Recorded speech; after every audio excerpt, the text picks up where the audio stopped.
네, 오늘은 창세기 103번째 시간입니다. 창세기 35장 9절에서 22절까지 우리가 공부할 테고요. 제목은 라헬의 죽음입니다. 라헬의 죽음. 오늘 본문에서 야곱은요, 인생에서 가장 소중하고 사랑했던 사람 야곱을 라헬을 떠나보내는 라헬의 죽음이 있는 그 장입니다. 하나님께서는요, 이제 베델로 올라가는 야곱을 향해서 다시 한번 그분의 언약을 확증해 주셨습니다. 그래서 아브라함과 이삭에게 주셨던 그 땅과 후손에 대한 그 약속을 재차 야곱에게 그대로 언약을 확정해 주신 것입니다. 그러므로 해서 이제 야곱은 아브라함으로부터 이어지는 하나님의 언약을 받고, 그리고 이제 이스라엘 그 민족들이 이제 태생하는 그런 영광스러운 그러한 그 신분을 받게 되는 것입니다. 자, 오늘 말씀은요, 야곱이 베델의 신앙을 회복했다라는 겁니다. 베델의 신앙을 회복하고 누리는 복이 무엇인가? 그것은 바로 우리에게도 하나님에 대한 순종으로 흔들리지 않는 믿음을 가지라는, 그리고 믿음을 성장시켜야 한다는 그런 말씀인 것입니다. 자, 우리 본문 말씀 보겠습니다. 창세기 35장 9절입니다. 창세기 35장 9절. 그리고 야곱이 파단 아람에서 나왔을 때 하나님께서 다시 그에게 나타나시어 그에게 복을 주셨더라. 이렇습니다. 야곱이 이제 하란으로부터 왔을 때, 파단 아람에서 나왔을 때 하나님께서 다시 한번 말씀하셨어요. 이전에 그가 이 파단 아람으로 떠날 때, 그때 첫 번째 베델에서 주님께서 야곱을 만나 주셨죠. 근데 지금 두 번째도 베델에서 만나 주신 것입니다. 10절입니다. 그리고 하나님께서 그에게 말씀하시기를 죄송합니다. 너의 이름은 야곱이나 너의 이름이 더 이상 야곱으로 불리지 아니할 것이요 다만 이스라엘이 너의 이름이 되리라 하셨느니라. 그런즉 그분께서 그의 이름을 이스라엘이라 부르셨더라. 자, 하나님께서 지금 다시 한번 이스라엘이라는 그 이름을 야곱에게 확증해 주신 것을 봅니다. 히브리인들에 있어서 그 이름은 단순하게 그냥 붙여진 그 호칭이 아니라 그 인격을 나타냅니다. 그 인격을 그대로 나타나는 것이 히브리인들의 이름에 그대로 나타나 있습니다. 그래서 야곱이 이름이 바뀌었다. 야곱이 이스라엘로 바뀌었다는 것은 그의 인생에 있어서 가장 큰 변화가 있었다는 것입니다. 그는 하나님과 교류와 이겨왔습니다. 그래서 그때는 육신의 모습을 보여왔지만 이제는 하나님으로 인해서 그가 그 육신의 정욕을 다 버리고 오직 하나님만을 따르는 자로 그렇게 세움을 받게 된 것입니다. 어떻게 야곱이 이스라엘로 변할 수 있었을까요? 어떻게 그가 하나님 앞에 이렇게 복종하는 그러한 믿음을 갖게 되었을까요? 그의 고난이 그를 바꿨습니까? 아니면 형이 원수가 되어서 그를 죽이려고 했을 때 그가 깜짝 놀라서 그가 회심했나요? 결코 그렇지 않습니다. 야곱이 이렇게 변화가 된 것은 바로 하나님이셨습니다. 하나님께서 그와 함께 하시고 그를 만나는 순간 그는 겸손하고 의인이 되었던 것입니다. 하나님을 만난 사람은요, 그 인격이 변화되고요, 하나님을 만나면 죄인이 의인이 됩니다. 고린도후서 5장 17절에 그러므로 누구든 그리스도 안에 있다면 그는 새로운 창조물이라. 오래된 것은 사라져버렸으니 보라 모든 것들이 새로워졌도다. 예수 그리스도 안에 있으며 모든 것이 새로운 창조물이 되는 것입니다. 예수님이 없이는 아무것도 아닌 것입니다. 다음 구절입니다. 창세기 35장 11절에서 12절 말씀 보겠습니다. 그리고 하나님께서 그에게 이같이 말씀하셨느니라. 나는 전능한 하나님이라. 다산하고 번성하라. 민족과 민족들의 집단이 너에게서 나올 것이요 왕들이 너희 허리에서 나올 것이라. 그리고 내가 아브라함과 이삭에게 준 그 지역 그것을 내가 너에게 주겠으며 너의 뒤를 잇는 너의 씨에게도 내가 그 지역을 주겠노라 라고 하셨습니다. 자, 이 약속은 이미 주님께서 하란으로 떠나는 야곱의 꿈에 나타나셔서 이러한 동일의 말씀을 하셨습니다. 창세기 28장에 그 말씀이 있습니다. 창세기 28장 13절에서 15절 말씀 보겠습니다. 그리고 보라 주께서 그 위에서 새같이 말씀하셨느니라. 이것은 지금 야곱이 지금 하란으로 갈 때 주님께서 만나 주신 거죠. 꿈에 나는 너의 조상 아브라함의 주 하나님이요 이삭의 하나님이라. 내가 그 위에 놓은 그 지역 곧 그것을 내가 너와 너의 씨에게 주겠노라. 그리고 너의 씨는 땅의 티끌같이 되리라. 너는 서쪽과 동쪽과 북쪽과 남쪽으로 퍼져나가리라. 그리하여 너와 너의 씨 안에서 땅의 모든 족속들이 복을 받으리라. 계속 읽겠습니다. 그런즉 내가 너와 함께 있느니라. 그리고 내가 가는 모든 곳들에서 너를 지키겠으며 너를 이 지역 가운데로 다시 데려오겠노라. 이는 내가 너에게 이야기한 것들을 내가 이룰 때까지 내가 너를 떠나지 아니할 것이기 때문이라. 이렇게 말씀하셨어요. 야곱이 파단 아람 바로 그 하란으로 떠날 때 주님께서 분명히 그에게 복 주시는 것을 약속하셨고 그가 다시 돌아왔을 때에 다시 한번 그 약속을 확인해 주신 겁니다. 그리고 거기에다가 너의 이름을 이스라엘로 불리리라는 그러한 이름의 명칭을 바꾸는 것을 한 번 더 추가해 주신 것입니다. 하나님께서는 야곱에게 다산의 복을 주셨습니다. 모든 민족들의 그러한 머리가 된다 하셨고 야곱의 허리에서 그렇게 왕들이 나온다고 했습니다. 아브라함과 이삭에 주었던 그 땅을 야곱과 그의 씨에게도 주겠다고 말씀하셨습니다. 주님은 야곱이 주께 제단을 쌓고 경배할 때 그 모든 계시를 새롭게 해 주신 것입니다. 자, 13절 말씀입니다. 창세기 35장 13절. 그리고 나서 하나님께서는 그와 대화하신 장소에서 그를 떠나 올라가셨더라. 자, 이 말씀 보시면요. 하나님께서 직접 임재하셔서 야곱과 대화를 나누시고 그리고 올라가신 거예요. 바로 야곱이 제단을 쌓고 거기에서 하나님께 그렇게 예배를 드렸을 때 그때 하나님께서 그를 만나 주셨다는 것입니다. 다음 구절입니다. 14절에서 15절 말씀입니다. 그러자 야곱은 그분께서 자신과 대화하신 그 장소에 기둥을 세웠으니 바로 돌로 된 기둥이었더라. 자, 이 기둥은요, 지금 이 시대뿐만이 아니라 다음 후손에게도 계속적으로 그 언약의 약속이 있었던 그 증표, 장소, 그것을 보존하기 위해서 기둥을 세운 거예요. 기둥을 세웁니다. 자, 그리고 어떻게 했어요? 그리고 나서 그가 그 위에 음료제물을 부었으며 그가 그 위에 기름을 부었더라. 그리고 야곱이 하나님께서 자신과 말씀하신 장소의 이름을 베델이라 불렀더라. 베델. 전에도 베델이라 불렀고 지금도 다시 한번 베델이라고 불렀습니다. 돌을 세우고 그 위에 기름을 갖다 부었습니다. 그것은 바로 언약을 확증하는 행위입니다. 기름을 부었다. 그것은 언약을 다시 한번 확증했다는 것입니다. 자, 16절 말씀 보겠습니다. 창세기 35장 16절. 그리고 그들이 베델에서 여정을 떠났더라. 이제 베델을 떠납니다. 그리고 에프рат에 이르기까지 길이 조금밖에 남지 않았는데 라헬이 산고를 지르니 그녀에게 심한 진통이 있었더라. 자, 이제 베델을 떠나서 에프рат에 이제 다다랐을 즈음에 라헬이 이 해산의 고통을 지금 안고 있는 겁니다. 여기서 에프рат은요, 그 뜻이 열매를 맺다, 번창하다 이 뜻입니다. 예루살렘으로부터 남쪽 8km 정도 떨어진 곳입니다. 에프랏, 여기서는 바로 여러분 알고 계신 베들레헴입니다. 베들레헴은 다윗의 고향이죠. 예수 그리스도께서 베들레헴에서 탄생하셨습니다. 라헬이 상고를 치르니 그녀에게 심한 진통이 있었다고 했습니다. 자, 지금 야곱은 라헬로부터 12번째 아들을 얻는 바로 그때입니다. 라헬은 본래 수태하지 못하는 여인이었습니다. 그렇기 때문에 자기 여종 빌하를 야곱에게 들여보내서 야곱의 첩이 되어서 단과 납탈리를 낳기도 했습니다. 라헬은 불임의 몸이었지만 끊임없이 기도해서 자신에게 아이를 달라고 했어요. 그래서 낳은 아들이 요셉입니다. 라헬은 요셉을 낳으면서 하나님께서 내게 치욕을 없애주셨다고 그렇게 기뻐했습니다. 이제 라헬은요, 자식을 못 낳는다는 그 수치를 벗어버린 겁니다. 그런데 거기서 그치지 않고 그녀는 이렇게 얘기합니다. 주께서 다른 아들을 내게 더하시리라. 주께서 다른 아들을 내게 더해 주시라.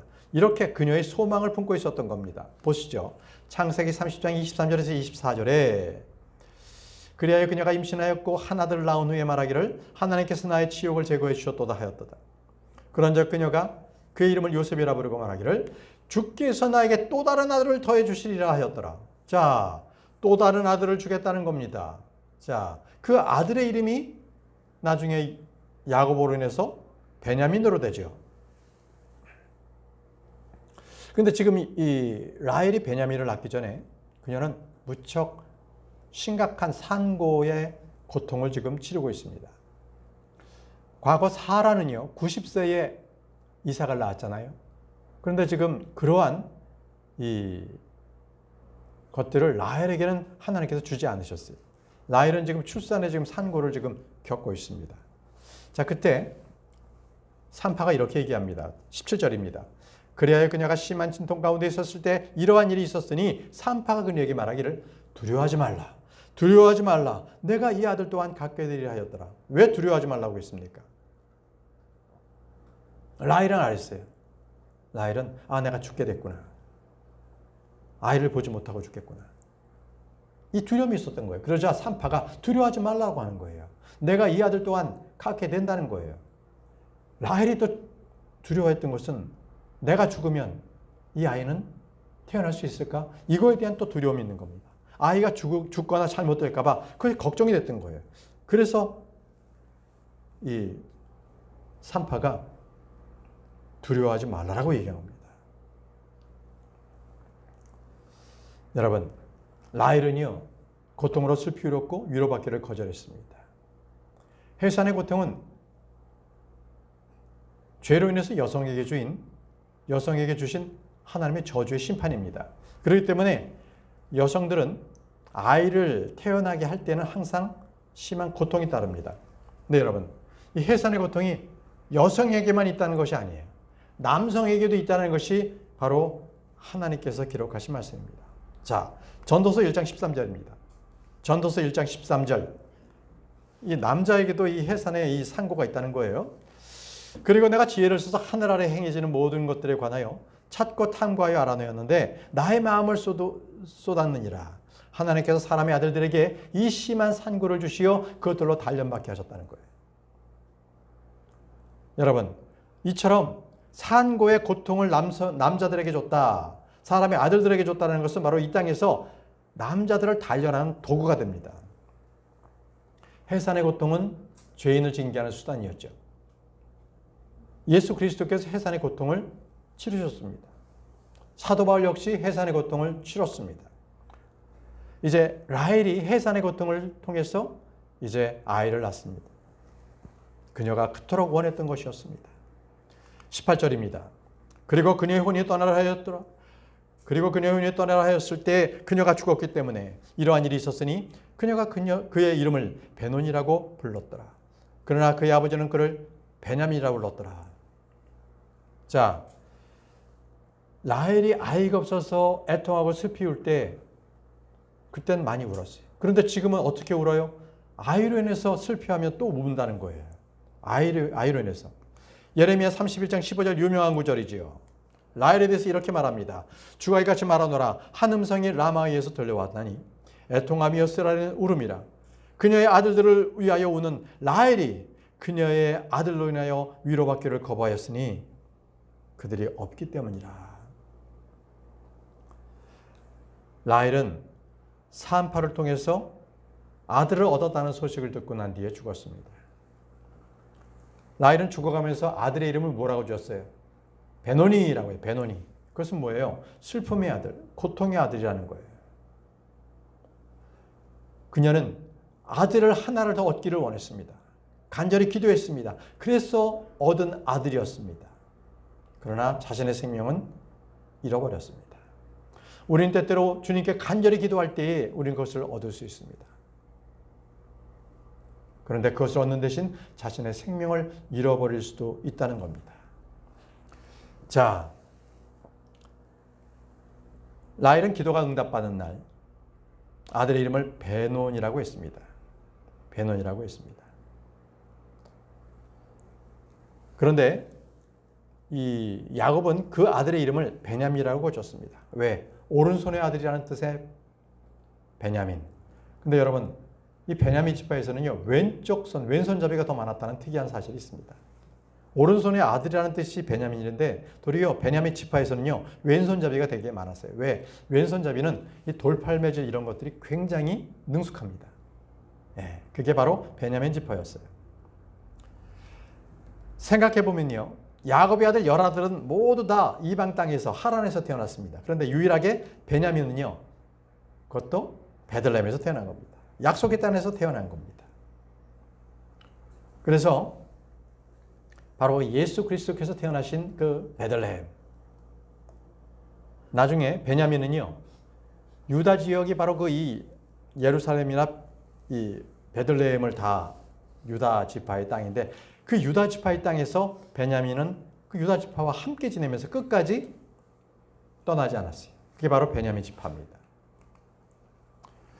그녀의 혼이 떠나려 하였을 때라고 했습니다. 그녀의 혼이 떠나려고 했을 때 라헬입니다. 이제 혼이 떠난다는 것은 죽음을 얘기합니다. 우리의 몸과 혼에 대해서 잠깐 생각해 보십시오. 우리의 몸은 혼을 담는 그릇입니다. 그러니까 몸은 혼의 옷이라고 생각하면 됩니다. 그러니까 혼이 똑같이 몸처럼 생겼어요. 혼을 덮고 있는 거예요. 이해되세요? 그러니까 여러분, 혼이 어떻게 생겼는가를 보려면 우리 몸에다가 커튼 같은 것을 쫙 치면 몸의 형태가 나타나잖아요. 그게 혼의 형태입니다. 지금 이 몸은요, 썩는 몸인데 그냥 혼을 덮고 있는 그러한 이 그릇에 불과합니다. 이 그릇은 나중에 우리가 예수 그리스도를 만나면 천상의 몸으로 다시 바뀝니다. 그때는 이 시간과 이 차원의 공간이 달라요. 이 공간의 영역이 없어지는 겁니다. 하늘로도 그냥 올라가고. 자, 몸과 혼에 대해서 이 몸과 혼이 결합되어 있다는 거예요. 지금 우리는. 다윗은 시편에 이렇게 기록했습니다. 시편 119편 25절에 저희 혼이 진토에 붙어 있나이다. 그래서 당신께서 당신의 말씀에 따라 저를 소생시켜 주셨습니다. 저희 혼이 진토에 붙어 있나이다. 혼이 이 흙인 몸에 붙어 있다는 거예요. 그래서 이 구약 시대에서는요, 몸이 뭔가를 만졌잖아요. 그럼 혼이 부정하게 됐어요. 그렇기 때문에 그 부정한 혼을 위해서 계속적으로 정결하게 하기 위한 시간을 보내야 됐고 뭔가 율법에 정해진 대로 무언가를 했었어야 돼요. 근데 우리 크리스찬들은요, 지금 몸과 혼이 분리된 걸 아십니까? 예수 그리스도를 믿는 순간 우리의 몸과 혼은 분리가 된 거예요. 영적 할례가 이루어진 겁니다. 분리가 된 겁니다.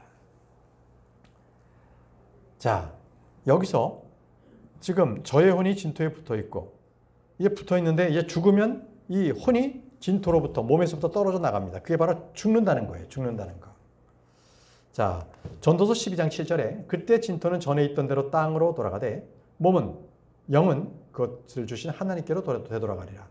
자, 우리의 이 지금 진흙으로 만들어진 이 육신은 땅속에 들어가면 원래 진흙으로 만들어졌기 때문에 흙으로 변해요. 근데 우리의 영은 주님께서 주신 것이기 때문에 다시 하나님께로 돌아간다는 거예요. 그럼 혼은 어떻게 돼요? 지금 영은 하나님께로, 몸은 땅의 흙으로. 그럼 혼은요, 그 사람의 그 죽었을 때 천사가 어디로 옮기느냐는 거예요. 천사가 그를 구약 같은 경우에는 아브라함의 품으로 옮기면 그는 아브라함 품속 파라다이스 낙원에 있게 됐고요. 지옥으로 옮기면 그건 지옥에 머물게 된 거예요. 그래서 우리는요, 지금 현재 우리는 몸이 죽었을 때 이 우리의 혼은 아브라함의 품에 들어가는 것이 아니라 바로 셋째 하늘로 발로 올라갑니다. 우리는 지금 저 지하 세계에는 아브라함의 품으로 가지 않아요. 바로 저 하늘로 올라갑니다. 고린도서 5장 8절에 내가 말하노니 우리가 확신하고 기꺼이 원하는 것은 오히려 몸에서 벗어나는 게 뭐예요? 죽는다는 거예요. 몸에서 벗어나면 어디에 있어요? 주와 함께 있다는 거예요. 저 하늘에. 혼이 지금 하늘에 있다는 거예요. 하늘에 있다는 겁니다. 그래서 사도 바울이 이렇게 고백합니다. 빌립보 교회에 이는 내게 사는 것이 그리스도에 죽는 것이 이득이기 때문이라. 죽는 게 더 좋다는 거예요. 그러나 만일 내가 육체 안에서 산다면 그것은 나의 수고의 열매니라. 그럼에도 내가 무엇을 선택해야 하는지 나는 모르겠노라. 이는 내가 둘 사이에 끼어 있기 때문이라. 내가 지금 살고 있으면 그것은 나에게 고통을 줘요. 아무래도 더 육체 안에서 죄와 싸워야 하기 때문에. 그런데 죽는다면 이득이라는 거예요. 왜? 내가 죽으면 주와 그리스도와 함께 있다는 거예요. 주와 그리스도와 함께 있단다. 이것이 바로 기쁨인 겁니다. 여러분, 그러나 예수 그리스도를 믿지 않는 자들은 그들은 죽으면 어디로 갑니까?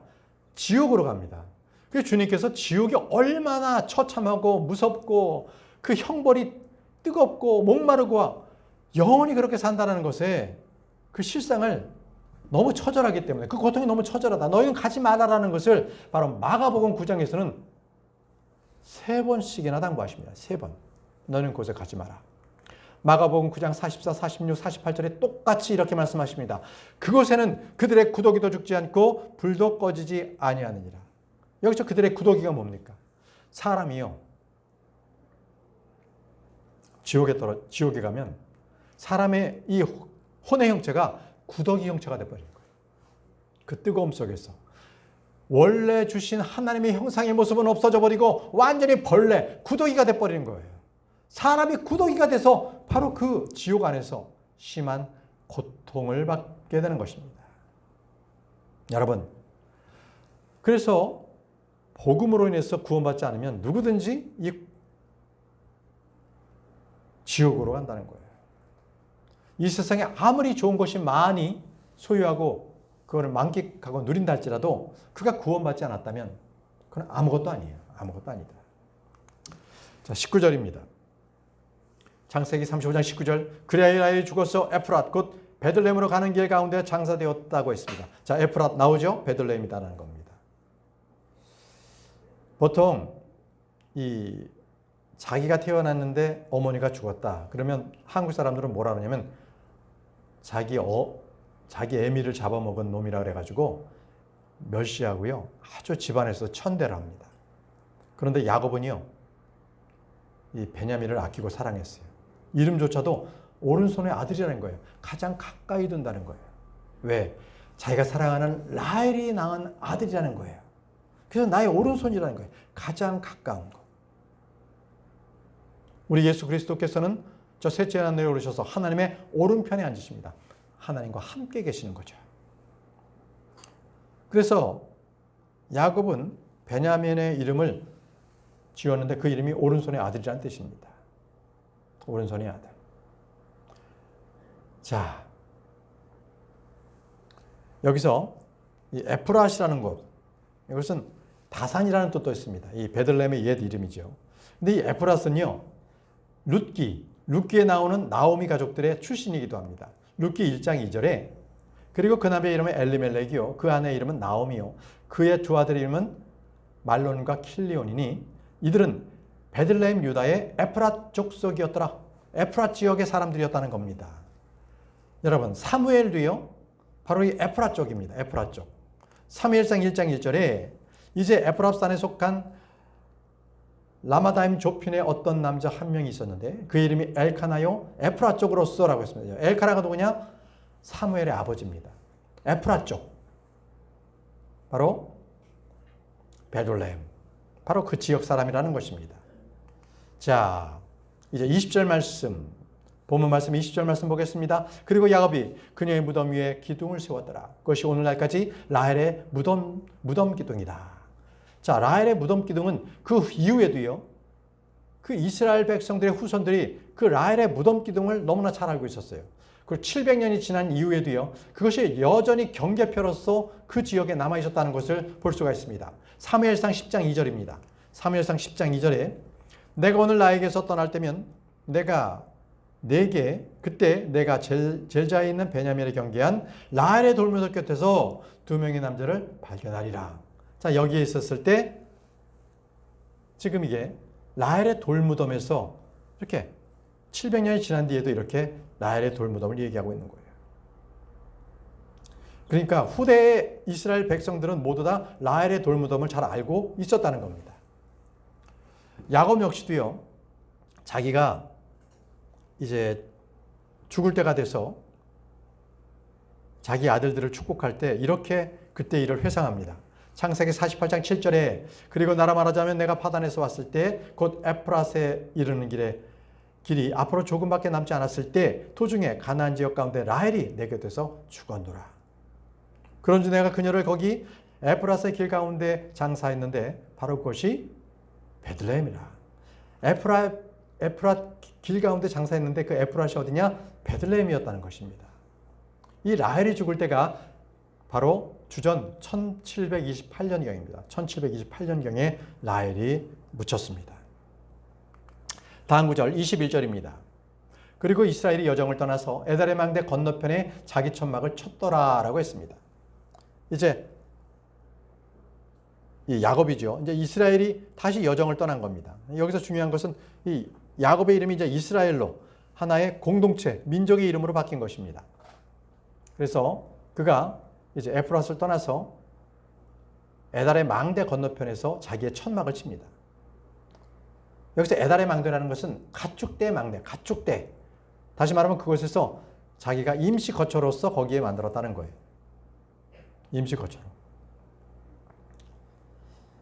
지금 이때 야곱은 라헬의 죽음으로 해서 굉장히 큰 충격을 받고 바로 그것을 떠나서 에프람 망대 그곳에 자기의 천막을 쳤던 것입니다. 22절 말씀입니다. 그리고 이스라엘이 그 지역 가운데 거할 때 이러한 일이 있었으니 르우벤이 가서 자기 아버지 첩인 비라와 동침하였더라. 그리고 이스라엘이 그것을 들었더라. 이때 야곱의 아들들은 12명이었더라. 르우벤은 이스라엘 장자잖아요. 첫 번째 아들이잖아요. 그때 나이가 한 40세가 됐는데 그가 아버지의 첩 비라와 동침을 합니다. 자기 아버지의 아나와 함께 누운 거지요. 이게 근친상간입니다. 이것은 아주 사악한 그런 풍습이옵니다. 이건 가나안 족속에만 있었던 그런 풍습이에요. 동성애, 수간, 근친상간. 가나안 지역에 있었던 것을 르우벤이 그것을 배운 거예요. 근데 이 근친상간은 율법에서 엄격하게 금지된 사항입니다. 금지된 명령이에요. 레위기 18장 7절에서 8절에 너는 너희 아버지의 벌거벗음이나 너희 어머니의 벌거벗음을 드러내지 말지니라. 그녀는 너희 어머니라. 너는 그녀의 벌거벗음을 드러내지 말지니라. 너는 너희 아버지의 아내, 그러니까 첩이어도 마찬가지. 아버지 아내의 벌거벗음을 드러내지 말지니라. 그것은 너희 아버지의 벌거벗음이기 때문이라. 첩을 벌거벗게 하면 아버지를 벌거벗게 한 것과 똑같다는 거예요. 그래서 자기 아버지의 아내와 눕는 자는 반드시 그 백성에게서 사형을 당합니다. 끊어집니다. 그러니까 그 불법을 자기가 담당해야 하는 거예요. 그러니까 저주받습니다. 신명기 27장 20절에 자기 아버지의 아내와 동침하는 자는 어떤다고요? 저주받기를 받아요. 저주를 받았습니다. 끔찍한 그러한 형벌을 받게 되는 거예요. 그럼 그때만 그렇습니까? 아닙니다. 지금 우리 시대도 똑같습니다. 이 은혜 시대에도 금지된 사항입니다. 고린도전서 5장 1절에 고린도 교회에는 바로 아버지의 첩과 그렇게 누운 자가 있었어요. 교회 안에. 그래서 그것을 바울이 꾸짖습니다. 음행이 너희 가운데 있음이 공공하게 알려져 있는데 그러한 음행은 이방인들 사이에조차도 이름조차 불리지 않는 것이니 즉 누군가 자신의 아버지의 아내를 취하였다는 것이라. 교회 안에 있는 형제가 자기 아버지의 아내를 취했다는 거예요. 아버지의 첩을 취했다는 겁니다. 르우벤 때는요. 그때는 율법이 없었어요. 그럼에도 불구하고 그는 장자권을 잃어버립니다. 역대기상 5장 1절에 보게 되면 르우벤이 장자였지만 그가 장자권을 잃어버린 이유를 이렇게 설명하고 있습니다. 이제 이스라엘의 첫 태생 르우벤의 아들이라. 이는 그가 첫 태생이었으나 그가 그의 아버지의 침상을 더럽혔으므로 그의 장자권이 이스라엘의 아들 요셉의 아들들에게 주어졌더라. 아니 르우벤 다음에는 시므온과 레위가 있는데 왜 그들을 건너뛰었죠? 유다도 있었어요. 다 건너뛰었어요. 왜? 시몬과 레위는요. 셰겜에서 살인을 저질렀잖아요. 그래서 장자권을 이어받지 못했습니다. 그럼 네 번째 유다는요. 유다는 며느리 타말에게 죄를 진 거예요. 유다가. 그래서 그도 장자권을 받지 못합니다. 장자권은 누구에게 했어요? 요셉에게 합니다. 그래서 요셉이 장자권은 뭐냐? 아버지의 그 복을 받고 그 다음에 소유물을 2배로 받습니다. 그래서 요셉에게는 2 아들이 있었잖아요. 그죠? 그 2 아들에게 다 다른 이 형제들과 똑같이 그 2 아들이 다 물려받은 게 된 거예요. 여기서 우리가 보게 되면요. 믿는 자가 범죄를 했다. 그럼 구원을 잃어버린다는 것이 아니라는 거예요. 구원을 잃어버리는 것이 아니에요. 단지 상속 유업, 보상을 잃어버린다는 겁니다. 크리스천들이 죄를 지으면 구원을 잃어버린다는 게 아니에요. 도리어 그거 구원이 아니라 보상을 잃어버린다는 겁니다. 그러니까 우리는 이런 것들을 잘 구분해야 돼요. 성경에도 구원이 많습니다. 그러니까 구출이 되는 거죠. 근데 그것이 혼의 구원으로만 우리가 생각하게 되면 상당히 말씀을 읽을 때 어려움을 많이 겪습니다. 그렇기 때문에 우리는 항상 이것이 바로 사람의 목숨을 죽는 데서 구원인지 아니면 혼의 구원인지를 잘 구분해야 되는 거예요. 자, 이제 르우벤은 자기 아버지의 아내와 함께 누웠기 때문에 그는 그 사건으로 인해서 장자권을 잃어버립니다. 보상을 잃어버린다는 것이죠. 자, 오늘은 여기까지 공부하겠습니다. 다 같이 기도하고 마치겠습니다.